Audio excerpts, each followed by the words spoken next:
कुछ तो सही नहीं चल रहा है, ये बात तो पक्की है। ये तो लेटेस्ट न्यूज़ है। वेल न्यूज तो ये पुरानी हो गई है, लेकिन अब हर दिन कुछ ऐसा हो जाता है जिससे ये समझ में आता है कि नई टीम मैनेजमेंट कुछ ऐसे बदलाव तो कर रही है जिससे टीम का स्ट्रक्चर कंप्लीटली बदलने वाला है। नए खिलाड़ियों को लाने की कोशिश हो रही है, ये अच्छी बात है, लेकिन इसकी वजह से पुराने खिलाड़ी जिन पर लोगों ने इतने साल भरोसा किया और जिनमें अभी भी बहुत क्रिकेट बाकी है, उनको दरकिनार किया जा रहा है। विराट और रोहित का एग्जाम्पल हम सब ने देखा और इस पर भी इतनी ज्यादा बात हुई क्योंकि विराट और रोहित इस वक्त टीम इंडिया के सबसे बड़े ब्रांड हैं। इसलिए जब उनका टेस्ट क्रिकेट से उन्हें हटाया गया तो भी टीम मैनेजमेंट को काफी बैकलैश का सामना करना पड़ा, लेकिन तब भी लोगों ने इस बात को पचा लिया क्योंकि रोहित और विराट दोनों की टेस्ट परफॉर्मेंस उतनी अच्छी नहीं चल रही थी।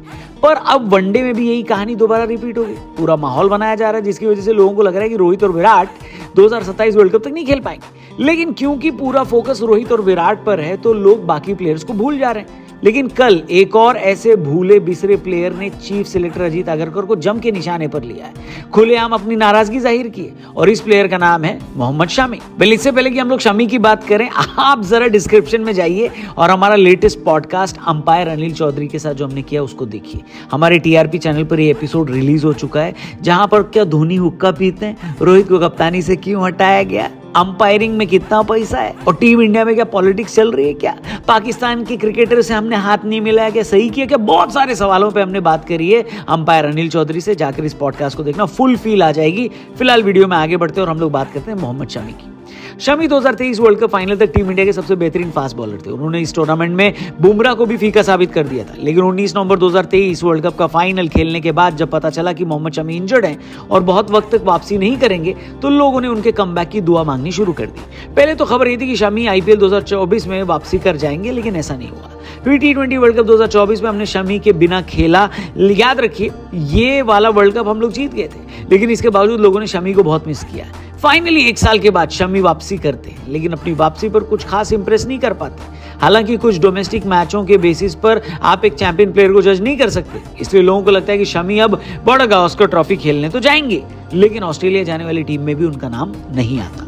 अब ऑस्ट्रेलिया जाकर होता यह है कि बुमराह के अलावा हमारे बाकी तेज गेंदबाज बेअसर साबित होते हैं। मोहम्मद शमी की कमी और खलनी शुरू हो जाती है। बुमराह इंजर्ड हो जाते हैं और लोग इसका कसूरवार अगरकर को ठहराते हैं, क्योंकि उनके हिसाब से अगर मोहम्मद शमी ऑस्ट्रेलिया गए होते तो बुमराह का वर्कलोड मैनेज हो सकता था। मामला इतना बढ़ जाता है कि अजीत अगरकर को यह सफाई देनी पड़ती है कि उनके पास शमी की फिटनेस की कोई अपडेट नहीं है। अब इसी मुद्दे पर शमी ने कुछ बोला है, लेकिन यहाँ बीच में जरा रुक जाइए, क्योंकि अगर आप नोटिस करेंगे तो शमी की जगह जिस प्लेयर की एंट्री हुई है वो है हर्षित राणा। हर्षित राणा को बार बार लगातार टीम में शामिल करने पर भी बहस छिड़ी हुई है और इससे कई पूर्व खिलाड़ी नाराज हैं।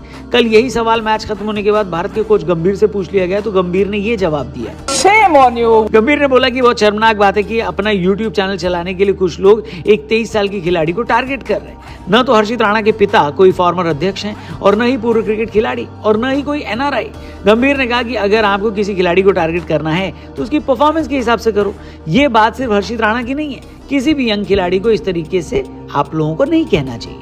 अब जो गंभीर ने बोला वो बात तो सही बोली है, लेकिन क्योंकि लोगों को ये लगने लगा है कि हर्षित सिफारिश लगाकर टीम में खेल रहे हैं, जबकि मोहम्मद शमी जिन्होंने वर्ल्ड कप 2023 में बढ़िया प्रदर्शन किया, चैंपियंस ट्रॉफी 2025 में भी भारत की तरफ से सबसे ज्यादा विकेट लिए, उनको बाहर रखा जा रहा है। अब शमी को कल शाम को कुछ रिपोर्टर्स मिल गए।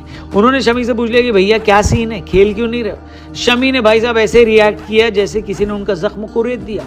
शमी ने कहा कि भैया हम तो चैंपियंस ट्रॉफी भी खेले, उसके बाद आईपीएल भी खेले, दिलीप ट्रॉफी भी खेले। शमी ने कहा उसके बाद भी प्रैक्टिस तो कर ही रहे, लेकिन जब मैच ही नहीं मिलेंगे तो खेलेंगे कहां से। यानी शमी ये कह रहे थे कि वो तो खेलने को तैयार हैं, लेकिन उनको खिलाओ तो सही। इस बीच रिपोर्टर ने बोल दिया कि भाई अजीत अगरकर कह रहे हैं कि उनके पास आपकी फिटनेस की अपडेट नहीं है। यहां पर शमी भाई के सब्र का बांध टूट गया। उनने बोला कि भाई साहब जब अपडेट मांगोगे तब मिलेगी ना। शमी ने कहा ये मेरी जिम्मेदारी नहीं कि कौन किसको अपडेट देगा, जब मुझसे पूछा जाएगा तो मैं बता दूंगा। यानी दोस्तों मामला खाली विराट और रोहित शर्मा का नहीं है, शमी भी उन प्लेयर्स में से हैं जिनको टीम मैनेजमेंट रिप्लेस करने की तैयारी में है। बल्कि मुझे तो लगता है रविंद्र जडेजा भी अब आपको दोबारा वनडे में खेलते दिखाई नहीं देंगे।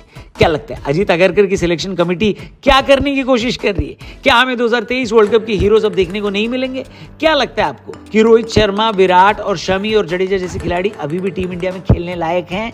बहुत सारे सवाल हैं, किसी का भी जवाब आप दे सकते हो, बस कमेंट करके बताना। चैनल को सब्सक्राइब करना और जाने से पहले हमारे पॉडकास्ट चैनल पर भी जरूर जाना। अंपायर अनिल चौधरी के साथ क्रिकेट पर कड़क बातें हुई हैं, देखकर मजा आ जाएगा आपको। ट्रेलर के साथ छोड़ रहा हूं, पूरा एपिसोड देखने के लिए डिस्क्रिप्शन में पिन कमेंट में जाना, लिंक दिया है। कल मिलते हैं, जय हिंद। क्या धोनी हुक्का पीते हैं?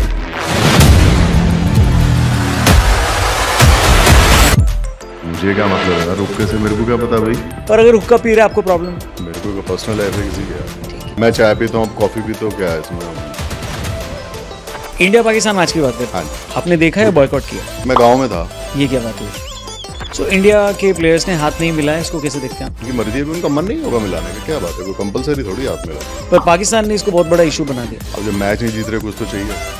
कोई यूट्यूब चैनल बढ़िया चल रहा है, जियो हॉटस्टार पे आपकी हरियाणवी कमेंट्री बढ़िया चल रही है, अंपायरिंग कैसे करे, अंपायर कैसे बने, उसकी कोचिंग बढ़िया चल रही है। क्या करेंगे इतने पैसों का? ये पैसे के बारे में नहीं है, ये जो आपको मिला वो बांटते चलो। चलिए, झूठ पे शुरुआत हो किसने चुकी है कहा इस ये podcast पे। पैसे कहाँ से आए? तो सबसे ज्यादा पैसा आपके हिसाब से कहाँ है, अंपायरिंग में है या कमेंट्री में? कमेंट्री में अच्छा पैसा है जी। तो अभी धड़ाधड़ चल रहा है, हरियाणवी कमेंट्री में अच्छा है। हाँ बिल्कुल, छोरे मौज आ रही है। बट एक चीज ये भी देखी गई है, हाँ फिर पैसा, हाँ चलो तुमने भी खूब पैसा कमाया रेडियो पे बबुआ, अंकित जी तुम नमस्ते, याद मत बबुआ दिलाओ। बोल।